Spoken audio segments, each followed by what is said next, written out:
Hello guys, നമ്മൾ നേരത്തെ കഴിഞ്ഞ വീഡിയോ എവിടെ നിർത്തിയോ അവിടെ നിന്നാണ് വീണ്ടും തുടങ്ങണത്. അതായത് ഇതൊരു പുതിയ വീഡിയോ ആയിട്ടാണ് വന്നതെന്നുണ്ടെങ്കിലും നമ്മുടെ ഫസ്റ്റ് പാർട്ട് ഡബ്ലിനിൽ നിന്ന് എഡിൻബ്രോ വന്ന് ഒറ്റ ദിവസം കൊണ്ട് എന്തൊക്കെ കാണാൻ പറ്റും അതൊക്കെയാണ്. നമ്മൾ കഴിഞ്ഞ വീഡിയോയിൽ 3 സ്ഥലങ്ങളിൽ പോയി. കാൾട്ടൺ ഹില്ലിൽ വെച്ചാണ് നിർത്തിയത്. അപ്പോൾ ഇനി അവിടെ നിന്ന് കഴിഞ്ഞിട്ട് നമ്മൾ നേരെ നാഷണൽ മ്യൂസിയം ഓഫ് അയർലൻഡിൽ വന്നു. ഈ ജസ്റ്റ് ഇവിടെ നിന്ന് ചുമ്മാ ഒന്ന് കറങ്ങി വേറെ എവിടെയെങ്കിലുമൊക്കെ കറങ്ങി അവിടെ തിരിച്ചുള്ള ഫ്ലൈറ്റ് വേണ്ടത് 11:30-ക്കാണ്. അപ്പോൾ ഇവിടെ നിന്ന് നമ്മൾ എയർപോർട്ടിൽ നിന്ന് ഓൾറെഡി റിട്ടേൺ ടിക്കറ്റും കൂടി എടുത്തിട്ടുണ്ടായി. അപ്പോൾ ആ ടിക്കറ്റ് വെച്ച് തന്നെ റിട്ടേൺ എയർപോർട്ടിൽ പോകാൻ പറ്റും. അപ്പോൾ അത് ആ ബസ്സിൽ കയറി നമ്മൾ എവിടെ പോകും? എയർപോർട്ടിൽ പോകും. ഇപ്പോൾ തൽക്കാലം നമുക്ക് മ്യൂസിയം കണ്ടിട്ട് ഇവിടെ അടുത്ത് വേറെ എന്തെങ്കിലുമൊക്കെ ഉണ്ടെങ്കിൽ അതൊക്കെ കാണാൻ പോവാം. അവിടെ ഇവിടെയൊക്കെ ആയിട്ട് കുറേ സാധനങ്ങളുണ്ട് കേട്ടോ. അത് ഏതൊരു വെയിലിൻ്റെ ഫോസിലൊക്കെ, അതുപോലെ അവിടെ മാൻ്റെ വെച്ചിട്ടുണ്ട് ആ അറ്റത്ത്. കുറേ സാധനങ്ങളുണ്ട്. മ്യൂസിയത്തിൽ വന്ന് അങ്ങനെ കുറേ ചുറ്റിക്കറങ്ങി കാണാം. ഈ സ്ഥലത്ത് ലോക്കോയും അതുപോലെ മുകളിൽ ഫ്ലൈറ്റൊക്കെ തൂക്കിയിട്ടുണ്ട്. അവിടെ കാറുകൾ കാണാം. ഇത് ഇവിടെ വേറൊരു മോട്ടോർ കാറ് കാണാം. ഇത് റോബോട്ടാന്ന് തോന്നുന്നു. ഇവിടെ ഒരു റോബോട്ട് എന്തോ പ്രവർത്തിച്ചുകൊണ്ടിരിക്കുന്നു. ഇവിടെ ഹോട്ട് എയർ ബലൂൺ പൊന്തിപ്പോകാൻ പോകുന്നു ഗൈസ്. കണ്ടോ, നമുക്ക് ഇങ്ങനെ കളിക്കാവുന്ന രീതിയിലാണ് എല്ലാം സെറ്റ് ചെയ്തേക്കണേ. അവിടെ ഞെക്കി അതിൻ്റെ ഉള്ളിലേക്ക് ഹീറ്റ് കൂടുമ്പോൾ ബലൂൺ പൊന്തിപ്പോവും. അതുപോലെ കുറേ സാധനങ്ങളുണ്ട് കേട്ടോ. അപ്പുറത്ത് ഫോർമുല 1 സാധനങ്ങളും അത് കളിക്കാനുള്ളതും ഇവിടെ റോക്കറ്റിൻ്റെ എല്ലാം നമുക്ക് ടെസ്റ്റ് ചെയ്യാനുള്ളതുണ്ട്. ഫോർമുല 1 പക്ഷേ പൈസ കൊടുക്കണം. €1 എങ്ങാനും കൊടുക്കണം. 1 പൗണ്ട് കൊടുക്കണം. അവിടെ ഇരുന്ന് പുള്ളി ഒരു ടർബൻ കറക്കിക്കൊണ്ടിരിക്കണുണ്ടോ. അങ്ങനെ കുറേ സാധനങ്ങളുണ്ട് അവിടെ ഇവിടെയൊക്കെ ആയിട്ട് ആൾക്കാർക്ക് എക്സ്പീരിയൻസ് ചെയ്യാവുന്ന രീതിയിൽ. ഫ്ലൈറ്റുകൾ ഇങ്ങനെ തൂക്കിയിട്ട് കാണും. അപ്പുറത്ത് കുറേ റോബോട്ട്സും സാധനങ്ങളും ഉണ്ട്. ഇവിടെ ജനറേറ്ററുകളുടെ ഭാഗം, വിൻമിൽ എനർജി പ്രൊഡ്യൂസ് ചെയ്യണതിൻ്റെ. ഇവിടെ നമ്മുടെ വെയിറ്റ് പൊക്കണ്ടോ, അങ്ങനെ എന്തൊക്കെയോ സാധനങ്ങളുണ്ട് അവിടെ ഇവിടെയൊക്കെ ആയിട്ട്. നമ്മളവിടുത്തെ നാഷണൽ മ്യൂസിയത്തിൽ നിന്ന് ഇറങ്ങി നേരെ ഈ കാണുന്നതാണ് റോയൽ മൈൽ എന്ന് പറയുന്ന ഒരു ടൂറിസ്റ്റ് അട്രാക്ഷൻ. ഈ ഒരു വഴിയാണ് നേരെയുള്ള വഴി. സൂര്യൻ അവിടെ നിന്നായതുകൊണ്ട് അവിടെ ഇരുണ്ടിരിക്കും. ഈ സൈഡ് കാണാൻ കൊള്ളാം. കണ്ടോ പഴയ ആ ബിൽഡിങ്ങും കാര്യങ്ങളും എല്ലാം. നല്ല തിരക്കുണ്ട് കേട്ടോ ആൾക്കാർ. അപ്പോൾ ഇന്ന് മടുത്തു ശരിക്കും. നടന്ന് കുറേ നടന്നുല്ലോ. അങ്ങനെ നടന്ന് മടുത്തു. അതുകൊണ്ട് ഇനി ജീവനൊന്നുമില്ല. ഇനി കുറച്ചും കൂടി ഇവിടെ എല്ലായിടത്തൊക്കെ നടന്നിട്ട് നമുക്ക് മറ്റേ ഇങ്ങോട്ട് വന്ന ബസ് ഉണ്ടല്ലോ, ആ ബസ് തന്നെ എടുത്ത് വീണ്ടും എയർപോർട്ടിൽ പോകണം. 11:30-ക്കാണ് ഫ്ലൈറ്റ്. അപ്പോൾ സമയമുണ്ട്. ഇപ്പോൾ ഏകദേശം 4:45 അപ്പോൾ ചുമ്മാ തെരുവീതികളിലൂടെയൊക്കെ നടക്കാമെന്ന് ചോദിച്ചു വന്നു. എഡിൻബ്രോ വന്നിട്ട് എഡിൻബ്രോയിലെ ട്രാം കാണിച്ചിട്ടില്ല. കാണിക്കാമെന്ന് പറഞ്ഞപ്പോഴേക്കും പെട്ടെന്നൊന്നുമില്ല. അതാണ് എഡിൻബ്രോയിലെ ട്രാം. അത് എയർപോർട്ടിലേക്കും ഉണ്ട് കേട്ടോ. അത് പക്ഷെ അത് എനിക്ക് തോന്നുന്നു €10 പൗണ്ട് കാണണ്ട അപ്പ് ആൻഡ് ഡൗൺ. അതുകൊണ്ട് നമ്മൾ ട്രാം എടുത്തില്ല. നമ്മൾ ബസ് മാത്രം എടുത്തോളൂ. അതെ, നടന്ന് ഒരുവിധം സമാധാനമായി. രാവിലെ തൊട്ടുള്ള നടത്താണല്ലോ, അതുകൊണ്ട് വയ്യാണ്ടായി മടുത്ത്. ഇനി എയർപോർട്ടിൽ പോകാമെന്ന് വെച്ചു. നമ്മൾ ഇറങ്ങിയ സ്റ്റോപ്പിൽ തന്നെ അവിടെ ബസ് കിടപ്പുണ്ട്. കണ്ടോ, ആ ഓറഞ്ച് കളർ ബസ് കിടക്കണുണ്ടോ, ആ ബസ്സിലാണ് നമുക്ക് പോകേണ്ടത്. എന്നിട്ട് എയർപോർട്ട് എക്സ്പ്രസ് എന്ന് കണ്ട പേര്. നമ്മൾ ഓൾറെഡി എയർപോർട്ടിൽ നിന്ന് എടുത്ത് അപ്പ് ആൻഡ് ഡൗൺ ടിക്കറ്റ് ആയിരുന്നു, £7. അപ്പോൾ ആ സെയിം ടിക്കറ്റ് അവിടെ കാണിച്ചു കഴിഞ്ഞാൽ തിരിച്ച് നമ്മൾ എയർപോർട്ടിൽ കൊണ്ടുപോയി വിടും. എയർപോർട്ടിൽ കുറച്ച് നേരത്തെ എത്തും. 7 മണിക്ക് പോയാൽ ഇവിടെ നിന്ന് എനിക്ക് തോന്നുന്നു 7:30 എങ്ങാണ്ടാവുമ്പോൾ എത്തും. 7:30 എത്തി കുറച്ച് നേരം ഫ്ലൈറ്റ് സ്പോട്ടിങ് ചെയ്ത് അവിടെ ഇരിക്കാം. കാരണം ഇനി നടക്കാൻ വയ്യ. ഇന്ന് പിന്നെ നല്ല വെയിലുമായിരുന്നു. അപ്പോൾ വെയിൽ കൊണ്ടും വയ്യാണ്ടായി ഇതേ വയ്യാണ്ടായി.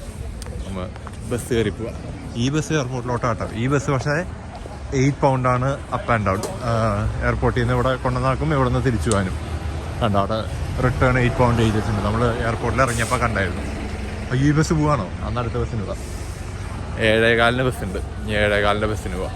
കുറച്ച് നേരം അവിടെ നിന്ന് ഇതുപോലത്തെ ബസ്സിനാണ് നമ്മൾ ഇങ്ങോട്ട് വന്നത്. ആ ബസ് പോയിണ്ടായില്ല ഗൈസ്, ചുമ്മാ കയറ്റിയിട്ടതാ. നമ്മുടെ ടിക്കറ്റ് ആദ്യം കാണിച്ചു കഴിഞ്ഞാൽ നമുക്ക് അത് തരിക. ഹലോ, ആരുമില്ല, ആകെ 2 പേരോട്. എല്ലായിടത്തും ഇരിക്കാം. സ്പേഷ്യസ് ബസ്സാണ്. കണ്ടോ, ഇതാണ് ഓറഞ്ച് ബസ്. ഇത് 7 മണിയുടെ ബസ്സായിരുന്നു ഗൈസ്. കറക്റ്റ് ഇത് 7 മണി സാധനം കിട്ടും. ആകെ 2, 4, ഞങ്ങൾ 2 പേരും 6 പേരുണ്ടാകെ. ഇടയിൽ നിന്ന് ആരെങ്കിലുമൊക്കെ കയറുമായിരിക്കും. ഇതാണ് സ്റ്റാർട്ടിങ് പോയിന്റ്. ഇതേ പോകും ട്രാം. ട്രാമിൽ കയറാൻ പറ്റിയില്ല. പിന്നെ അയർലൻഡിലും ട്രാം ഉണ്ടല്ലോ. 1.5 മണിക്കൂർ കൊണ്ട് നമ്മൾ എയർപോർട്ടിൽ എത്തി ഗൈസ്. ഡ്രൈവർ ആദ്യം ഇറങ്ങിപ്പോയി. പിന്നാലെ നമ്മൾ ഇറങ്ങി. ഇനി 4 മണിക്കൂറുണ്ട് ഫ്ലൈറ്റിന്. എന്ത് ചെയ്യുന്നൊരു പിടുത്തമില്ല. പുറത്ത് കുറച്ച് നേരം കറങ്ങി നടന്നിട്ട് അകത്ത് കയറാം. വെയിലിൽ നിന്ന് മാറിയപ്പോൾ തന്നെ എന്തൊരാശ്വാസം. ഇഷ്ടംപോലെ സമയമുണ്ട്. പിന്നെ ഇത് വലിയ എയർപോർട്ടല്ല, കുഞ്ഞ് എയർപോർട്ടാണ്. അതുകൊണ്ട് പ്രത്യേകിച്ചൊന്നും ചെയ്യാനില്ല. പിന്നെ എഡിൻബറാന്ന് എഴുതിയ എഡിൻബറ എന്നാണ് പറയുക ശരിക്കും. എഡിൻബർഗ് എന്ന് എഴുതിയാലും വായിക്കുമ്പോൾ എഡിൻബറ എന്നാണ് വായിക്കുക. അങ്ങനെ ഞാൻ തോന്നുന്നു. അങ്ങനെ എഴുതിയൊരു ബോർഡുണ്ട്. അതിൻ്റെ അടുത്ത് നിന്ന് ഫോട്ടോ എടുക്കാം. പക്ഷെ അത് എവിടെയാണെന്ന് അറിയില്ല. അത് കണ്ടുപിടിക്കണം. നമ്മൾ രാവിലെ വന്നിറങ്ങി അതേ സ്ഥലത്ത് തന്നെ നമ്മൾ തിരിച്ചെത്തിയിരിക്കുന്നു ഗൈസ്. ഈ വീഡിയോ ആണ് നിങ്ങൾ ആദ്യം കാണുന്നതെന്നുണ്ടെങ്കിൽ നമ്മൾ വീഡിയോ തുടങ്ങിയത് പാർട്ട് 1 എന്ന് പറയുന്നത് ഡബ്ലിനിൽ നിന്ന് ഇവിടെ വന്നതാണ്. അപ്പോൾ അതും കൂടിയും കണ്ടിട്ട് ഇത് കണ്ടാലാണ് കണ്ടിന്യൂറ്റി കിട്ടുള്ളൂ. നമുക്ക് പോയി റയനെയറിൻ്റെ ചെക്കിൻ കൗണ്ടർ കണ്ടുപിടിക്കാം. എന്നിട്ട് ചെക്കിൻ ചെയ്തിട്ട് വേണം ഡിപ്പാർച്ചേഴ്സിൽ പോയിരിക്കാൻ. ഇപ്പോൾ സമയത്ത് 8 മണി കഴിഞ്ഞു. റയനെയറിൻ്റെ എത്തി. അവിടെ പോയി ചെക്കിൻ ചെയ്യണം. ചെറിയൊരു പ്രശ്നം പറ്റി ഗൈസ്. നമ്മുടെ ഫ്ലൈറ്റ് എന്ന് പറയുന്നത് 23:25 ഡബ്ലിൻ. ചെക്കിൻ ഓപ്പൺ ചെയ്യുന്നത് 9:25 ഓപ്പൺ ചെയ്യത്തുള്ളൂ. ഇപ്പോൾ സമയം 8 മണി കഴിഞ്ഞിട്ടുള്ളൂ. ഇനിയുണ്ട് 1.5 മണിക്കൂർ. അപ്പോൾ 1.5 മണിക്കൂർ വെയിറ്റ് ചെയ്യണം. വല്ലയിടത്തും പോയിരിക്കാം. കറക്റ്റ് 9:25 ആവുന്നുള്ളൂ. അപ്പോഴേക്കും വിസ ചെക്ക് ഓപ്പൺ ആയി ഗൈസ്. ആകെ ഒരാളുള്ളൂ. എനിക്കൊന്നും തിരക്കുണ്ടാവാൻ ചാൻസ് ഇല്ല. കാരണം ഞങ്ങൾ മാത്രമേ ഉള്ളൂ ഇവിടെ. നേരെ പോയി പാസ്പോർട്ട് കൊടുത്ത് വിസ ചെക്ക് ചെയ്ത് ബോർഡിംഗ് പാസ് വാങ്ങട്ടെ. ബോർഡിംഗ് പാസ് കിട്ടി ഗൈസ്.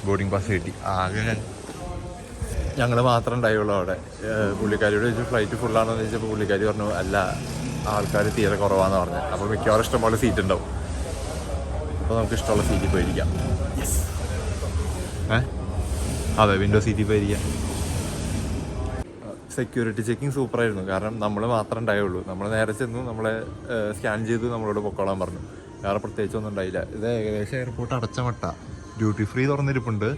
ഇവിടെ സ്ക്രീനിൽ കണ്ടോ, നമ്മുടെ ഫ്ലൈറ്റ് 23:25 ഡബ്ലിൻ. അത് കഴിഞ്ഞാൽ പിന്നെ നാളെ രാവിലെ ഫ്ലൈറ്റ് ഉള്ളൂ 5:45. അപ്പം നമ്മുടെയാണ് ഇന്നത്തെ ലാസ്റ്റ് ഫ്ലൈറ്റ് ഇവിടെ നിന്ന് പോകണേ. അതുകൊണ്ട് ഒരുവിധം അവിടുത്തെ ഷോപ്പുകളൊക്കെ അടച്ചു. ഡ്യൂട്ടി ഫ്രീയിൽ കുറച്ച് ഷോപ്പുകൾ ബാക്കിയുണ്ട്. അത് കഴിഞ്ഞാൽ തീരെ ആൾക്കാരും ഇല്ല. കാര്യം 2 മണിക്കൂർ കൂടി ഉണ്ട്. ആരെങ്കിലുമൊക്കെ വരുമായിരിക്കും. പിന്നെ നമുക്ക് എല്ലാ കടകളും ഇറങ്ങി പതുക്കെ അങ്ങോട്ട് പോവാം. ഗേറ്റ് അനൗൺസ് ചെയ്തിട്ടില്ല. നമുക്ക് ഇവിടെ ഇരുന്ന് അധികം ഫ്ലൈറ്റ് സ്പോട്ടിംഗ് ഒന്നും ചെയ്യാനില്ല. കാരണം ഏകദേശം എല്ലാ ഫ്ലൈറ്റും പോയി കഴിഞ്ഞു. ഇത് എമിറേറ്റ്സിൻ്റെ ഒരു A350 പോകുന്നുണ്ട്. മൊത്തം ഫ്ലൈറ്റ് കണ്ട, നല്ല വലിപ്പമുള്ളൊരു ഫ്ലൈറ്റ്. ബാക്കി നേരത്തെ ഒരു EasyJet പോയി. ഇനി നമ്മുടെ റയനെയർ വരാനുണ്ട്. അപ്പോൾ തൽക്കാലം ഉള്ള ഫ്ലൈറ്റുകളൊക്കെ നോക്കി ഇങ്ങനെ ഇരിക്കാമെന്ന് മാത്രം. ഇപ്പം സമയം ഏകദേശം 10 മണിയായി. പക്ഷേ പുറത്ത് ഇരുട്ടായിട്ടില്ല. ഒരു 10:30 ആകുമ്പോഴേക്കും ഇരുട്ടാവുള്ളൂ. സമ്മറാണല്ലോ. ഇത് നേരത്തെ അങ്ങോട്ട് പോയ എമിറേറ്റ്സിൻ്റെ A350 ടേക്ക് ഓഫ് ചെയ്യാൻ പോകുന്നു.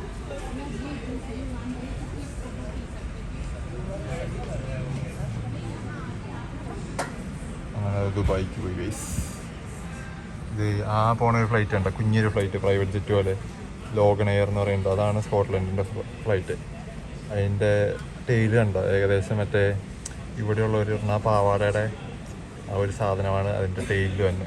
ലോഗൺ എയറിൻ്റെ കുട്ടി ഫ്ലൈറ്റാണ്. ഇവിടെ ഒരു ബ്രിട്ടീഷ് എയർവേസ് ലണ്ടനിൽ നിന്ന് വന്നത്. നമ്മുടെ ഗേറ്റ് വന്നു ഗൈസ്. 1F ആണ് നമ്മുടെ ഗേറ്റ്. ഞങ്ങൾ 1F ഇല്ലയെന്ന് വിചാരിച്ച് അവിടെ തന്നെ ഇരിക്കുകയായിരുന്നു. പിന്നെ ഒരു പുള്ളിയോട് ചോദിച്ചപ്പോൾ കുറച്ച് അധികം നടക്കാനുണ്ടെന്ന് പറഞ്ഞു. അങ്ങനെ നടന്നെത്തിക്കഴിഞ്ഞപ്പോൾ 1F കണ്ടുപിടിച്ചു. 1F. അധികം ആൾക്കാർ ഇല്ലാത്തതുകൊണ്ട് ബോർഡിങ് പെട്ടെന്ന് തീരാൻ ചാൻസ് ഉണ്ട്. ഇനി പോയി ഫ്ലൈറ്റിൽ കയറട്ടെ. ഭയങ്കര പെട്ടെന്നാണ് കേട്ടോ ബോർഡിങ്. സമയം 10:45 കഴിഞ്ഞിട്ടുള്ളൂ. ശരിക്കും 11:25 ഫ്ലൈറ്റ്. പക്ഷേ ഇപ്പോഴേ ബോർഡിങ് സ്റ്റാർട്ട് ചെയ്തു. മിക്കവാറും നേരത്തെ പോകുമായിരിക്കും. ഇത് കിടക്കുന്നതാണ് നമ്മുടെ ഫ്ലൈറ്റ്. ബോയിങ് 737 തന്നെ. ഇപ്പോൾ ഡബ്ലിനിൽ നിന്ന് വന്നോളൂ ഈ ഫ്ലൈറ്റ്. വീണ്ടും തിരിച്ച് ഡബ്ലിനിലേക്ക് തന്നെ പോകും. ഇപ്രാവശ്യം നമ്മുടെ സീറ്റ് വരുന്നത് 15ഉം 16ഉമാണ്. അപ്പോൾ പുറകിപ്പോൾ ഇരിക്കേണ്ടി വരും. ഫ്ലൈറ്റ് ഫുള്ളല്ല എന്ന് പറഞ്ഞല്ലോ. അതുകൊണ്ട് കയറി വന്നപ്പോൾ പുള്ളി പറഞ്ഞു എവിടെ വേണമെങ്കിലും ഇരുന്നോളാൻ പറഞ്ഞു. അപ്പോൾ നമ്മൾ എമർജൻസി, എൻ്റെ ശരിക്കും വിൻഡോ സീറ്റല്ലായിരുന്നു, മിഡിൽ സീറ്റായിരുന്നു. അപ്പോൾ ഞാൻ അടുത്തുള്ള എമർജൻസി എക്സിറ്റിൻ്റെ സീറ്റ് വന്നിരുന്നു. വേണ്ടോ, അതാകുമ്പോൾ ലെഗ് സ്പേസും കൂടുതൽ കിട്ടും. നമുക്ക് വിൻഡോ സീറ്റുമാണ്. നല്ല ചൂടാണ് ഫ്ലൈറ്റിൻ്റെ ഉള്ളിൽ. വയർക്കാണ് ഈ സാധനമൊക്കെ ഓൺ ചെയ്തിട്ടിട്ടും. പിന്നെ നമ്മൾ എമർജൻസി എക്സിറ്റിൽ ഇരിക്കുമ്പോൾ അവർ ഇപ്പം ഇൻ കേസ് എന്തെങ്കിലും എമർജൻസി ഉണ്ടാവുകയാണെങ്കിൽ നമ്മളോട് ഈ ലിവർ പിടിച്ച് വലിക്കാൻ പറഞ്ഞു. അപ്പോൾ ഡോറ് ഓപ്പണായിട്ട് നമുക്ക് പുറത്തിറങ്ങാൻ പറ്റും. അപ്പോൾ ഈ 4 സീറ്റുകളാണ് അവിടുത്തെ 2എണ്ണവും ഈ 2എണ്ണമാണ് എമർജൻസി എക്സിറ്റ് തന്നെ. അതായത് ഫ്ലൈറ്റിൻ്റെ മിഡിലായിട്ട് വന്നത്. അതുപോലെ ലെഗ് സ്പേസ് കൂടുതലുള്ളതുകൊണ്ട് ഇതിന് ട്രേ ടേബിളും കാര്യങ്ങളും ഇവിടെയല്ല, സീറ്റിൻ്റെ ഇവിടെയാണ് വരുന്നത്. കറക്റ്റ് 11:15 കഴിഞ്ഞപ്പോഴേക്കും നമ്മൾ റൺവേ കയറി ടേക്ക് ഓഫ് ചെയ്യാൻ പോകും. ഇപ്പോൾ രാത്രി പ്രത്യേകിച്ചൊന്നും കാണാനുണ്ടാവില്ലല്ലോ, അപ്പോൾ ടേക്ക് ഓഫ് ചെയ്യും.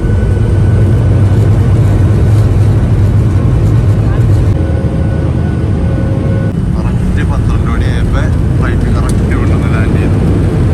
ഇമിഗ്രേഷൻ്റെ അവിടെ ഭയങ്കര തിരക്കായിരുന്നു കേസ്. അതായത് കുറേ ഫ്ലൈറ്റുകൾ ഒരുമിച്ച് വന്നിട്ട് ഭയങ്കര തിരക്കായിരുന്നു. അതുകൊണ്ട് കുറച്ച് സമയം അവിടെ പോയി. ഇനി അരമണിക്കൂർ കഴിഞ്ഞിട്ട് കണ്ട ബസ്സുള്ളൂ. അപ്പം ഇനി ബസ് കയറി നേരെ വീട്ടിൽ പോകാം. വീട്ടിൽ ചെല്ലുമ്പോൾ എന്തായാലും 2 മണി 3 മണിയാവും വെളുപ്പിന്. അപ്പം അത്രയ്ക്കേ ഉള്ളൂ. ഇത് 2 വീഡിയോ ആയിരുന്നു സ്കോട്ട്ലൻഡ് പോയത്. ഇന്നലെ രാവിലെ പോയി, ഇന്നിപ്പോൾ 12 മണി കഴിഞ്ഞു. അതുകൊണ്ട് പിറ്റേ ദിവസമായില്ലോ, പിറ്റേ ദിവസം എന്ന് പറയാം. അപ്പം 2 വീഡിയോ ആണ്. അതായത് ഒരു ദിവസം കൊണ്ട് എങ്ങനെ സ്കോട്ട്ലൻഡ് പോയി തിരിച്ചു വരാം, എഡിൻബറ പോയി തിരിച്ചു വന്നു. അപ്പോൾ വീഡിയോ ഇഷ്ടപ്പെട്ട എല്ലാവരും ലൈക്ക് ചെയ്യുക, ഷെയർ ചെയ്യുക, സബ്സ്ക്രൈബ് ചെയ്യുക. പുതിയൊരു വീഡിയോ ആയിട്ട് വീണ്ടും കാണാം. അതുവരയ്ക്കും ബൈ.